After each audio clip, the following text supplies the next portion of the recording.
हे फ्रेंड्स, मी शेफ निलेश लिमाय. आम्ही सारे खवय्येमध्ये तुमचं स्वागत. आपल्या कल्चरकरी इव्हेंटमध्ये आपण खुद्द कोकणात येऊन पोहोचलोय आणि कोकण हे जगाच्या नकाशावरती पोहोचलंय. त्यासाठी एक महत्त्वाचं कारण आहे म्हणजे इथले आंबे. आता आंबा असा फळ आहे की तुम्ही नुसता त्याचा रस जरी काढला किंवा नुसतं चोखून खाल्ला तरी आपलं मन अगदी मस्त तृप्त होतं. पण या कोकणातल्या लोकांनी आंब्यापासून एवढ्या काही अनेक रेसिपीज केलेल्या आहेत की त्या मी तुमच्यासमोर परत आणणं किंवा त्याच दाखवणं हे काय योग्य ठरणार नाही, ते सुद्धा आपल्या या किचनमध्ये.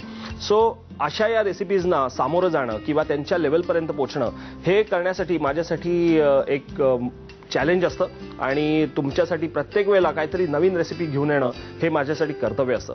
खरं तर अशा रेसिपीज जेव्हा आपण विचार करत असतो तेव्हा वेगवेगळे काहीतरी विचार सुचत असतात की ह्याच्यामध्ये आपण काय बदल करू शकतो.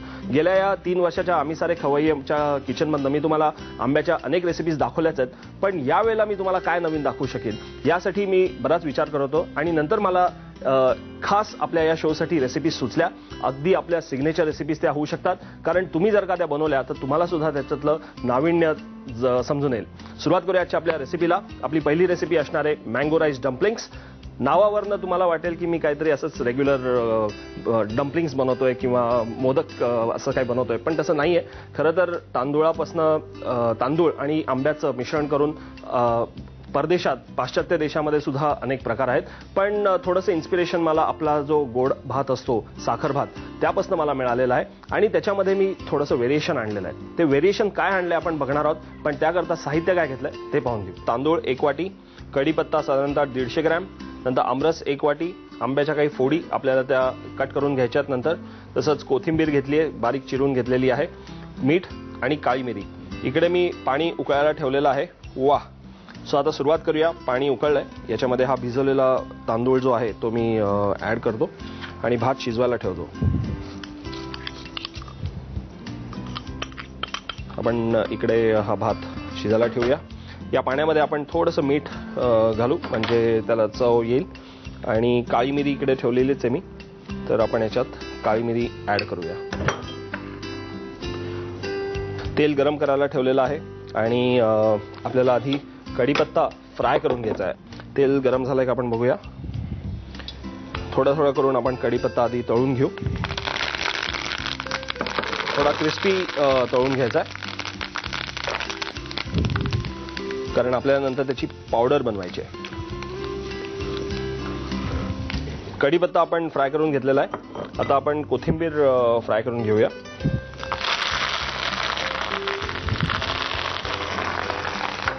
थोडंसं केअरफुल राहायचं, तेल एकदम फडफडू शकतं. आपल्याला सावधानतेने हे करायचं आहे, ही स्टेप पर्टिक्युलरली, कारण एकदम खाडकन अंगावरती येऊ शकतं तेल.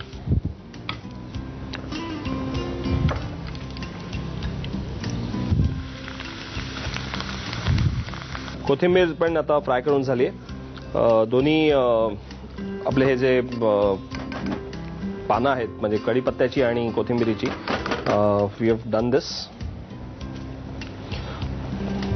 भात आता ऑलमोस्ट शिजलेलाच आहे. पाणी पण कम्प्लीट आटलेलं आहे. आता जे काय थोडंसं याच्यामध्ये उरलंय ते आपण इव्हॅपोरेट होऊन देऊया.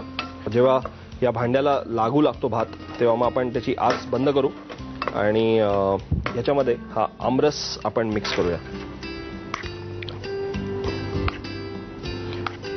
याच्यामध्ये आपण फक्त मीठ आणि मिरपूड घातलेली आहे, त्यामुळे आमरस ही सेवरी डिश होणार आहे. एक कोल्ड स्टार्टर म्हणून तुम्ही हे सर्व करू शकता.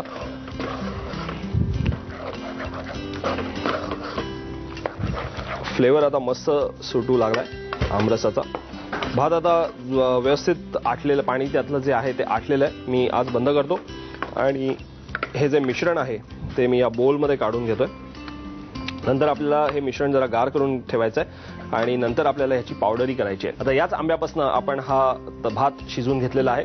भात शिजवला, त्याच्यामध्ये आमरस घातला आणि तो गार करायला ठेवला होता. जरा असा गिच्च करून घेतलेला आहे मी आणि इकडे कोथिंबीर आणि कढीपत्ता आपण फ्राय करून घेतली होती, ती आता आपल्याला याची पावडर करायची आहे. पावडर करण्याकरता छान माझ्याकडे हे लाकडी खलबत्ता आहे, त्याच्यामध्ये आपण हे दोन्ही घालून आपण त्याची थोडी पावडर करून घेऊया. सगळं एकदम सुकच ठेवायचं आहे, ओलं होऊन द्यायचं नाहीये, कारण याच्यामध्ये ऑइल पण आहेच, त्यामुळे ते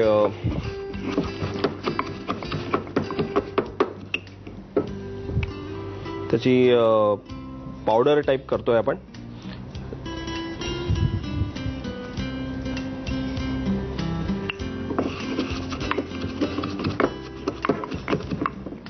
ओके, आपण हे आता काढून घेऊ.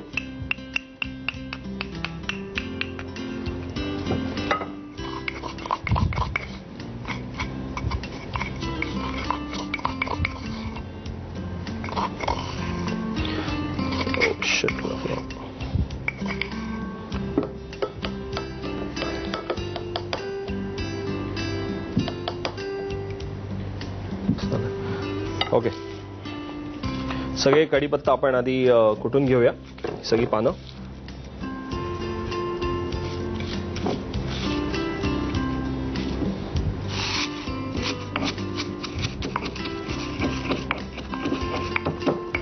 तसंच कोथिंबीर पण याच्यामध्ये मिक्स करू.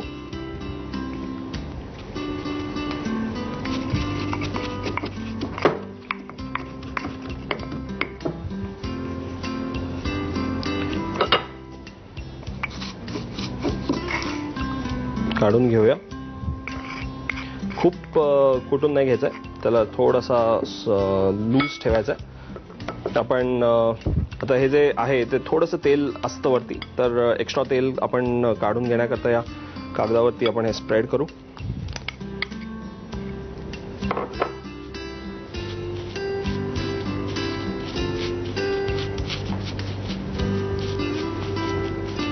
ओके, आता याच्या आपल्याला गोळे करायचेत या भाताचे.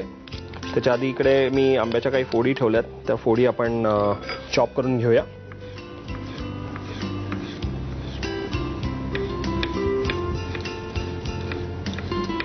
वंडरफुल.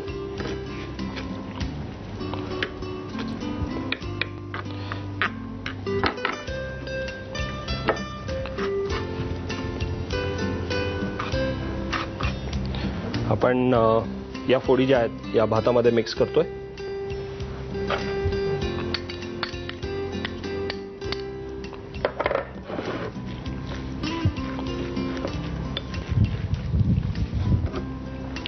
आता आपण हे पाणी एका बोलमध्ये ठेवलेलं आहे मी, ते या साईडला घेऊन येतो, कारण आपल्याला त्याचे गोळे करायचेत.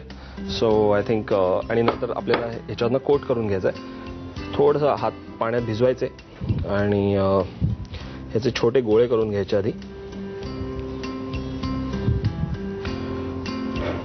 आणि तुम्ही हे कोल्ड स्टार्टर म्हणून आपण सर्व करणार आहोत. थोडेसे गोड आणि थोडीशी खारट अशी चव त्याच्यामध्ये आपल्याला मिळते. First class. आपण याच्यावरनं कोट करून घेऊ. सो तुमच्या लक्षात येईल की याच्यामध्ये एक अल्टिमेट असा फ्लेवर आपल्याला मिळणार आहे. सो तुम्हाला इमॅजिन करू शकता तुम्ही. तुमच्या लक्षात येईल की वरनं ते हिरवंगार दिसतंय आणि आतमध्ये काय दडलंय, तर कम्प्लिटली जॉय आणि सॅटिस्फॅक्शन आणि कम्प्लीट उत्साह आणि आनंद तो सगळा या गोळ्यामध्ये लपलेला आहे. आणि प्रत्येक वेळेला तुम्ही हे जेव्हा सर्व कराल तेव्हा लोकांना अतिशय आश्चर्य वाटणार आहे की नक्की काय केलं आहे आपण. दिस इज युनिक. खूपच अप्रतिम टेस्ट येते याची. कढीपत्त्याचा फ्लेवर जो आहे तो आणि कोथिंबिरीचा फ्लेवर खूप युनिक वाटतं आणि क्लासी वाटतं म्हणजे खाताना. वाव.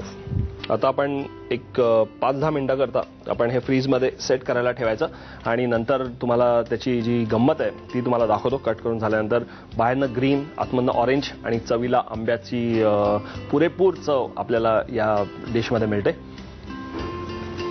वाव. तयार आहे हे. मस्त गार झालं, चिल्ड आहेत एकदम.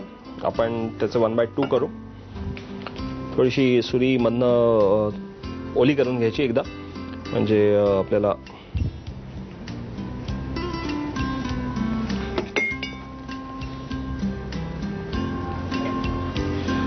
सो तुमच्या लक्षात येईल की याला मस्त एक ग्रीन कोटिंग आणि त्याच्यामध्ये आतमध्ये ऑरेंज राईस, केशरी रंगाचा राईस.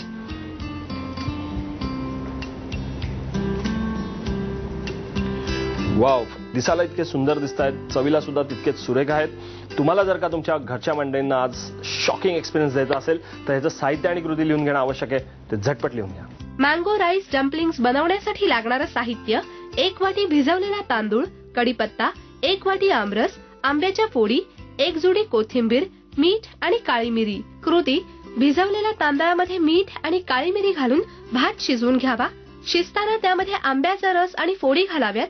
शिजलेल्या भाताचे थंड झाल्यावर गोळे करून घ्यावेत. कढीपत्ता आणि कोथिंबीर डीप फ्राय करून त्याचा चुरा करून घ्यावा. आमरस घातलेल्या भाताचे गोळे कढीपत्ता आणि कोथिंबीरीच्या चुऱ्यात घोळवावेत. राईस डम्पलिंग्स फ्रीजमध्ये ठेवून थंड करावेत आणि सर्व्ह करताना त्याचे 2 तुकडे करावेत. 2 तुकडे करून मँगो राईस डम्पलिंग्स सर्व्ह करावेत.